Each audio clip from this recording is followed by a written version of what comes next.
Hello and welcome to App Tutorial. In this video, I'm going to be teaching you how you can enable the autoplay or auto scroll option on Rednote. So let's go ahead and start the video now. Open the Rednote app on your phone. Now to enable the autoplay or auto scroll, it's quite easy.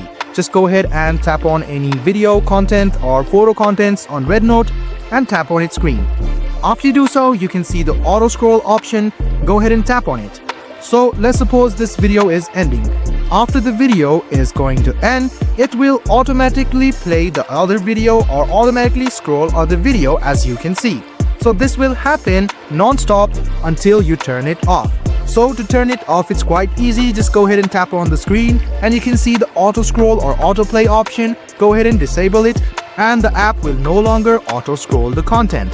So guys, I hope this video about how you can enable the autoplay or auto scroll on Rednote was helpful for you. Like the video, subscribe to the channel, and do hit the bell button for more.